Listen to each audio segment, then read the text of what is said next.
मनुष्याने स्वधर्माची आज्ञाचे पालन का केले पाहिजे हे भगवंत अर्जुनाला समजून सांगतात.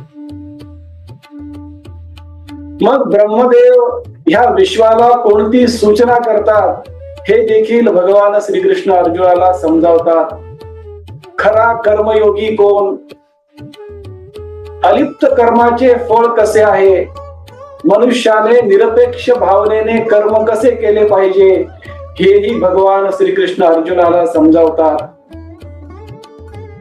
स्वधर्माचे पालन करणाऱ्या मनुष्याच्या जीवनामध्ये फायदे कसे असतात, जर स्वधर्माचे पालन केले नाही तर त्याचे तोटे कोणते आहेत, निष्फळ व अकार्यक्षम जीवन जगणारा मनुष्य कसा असतो व मुक्त जीवन जगणारा मनुष्य कसा असतो हे देखील भगवान श्रीकृष्ण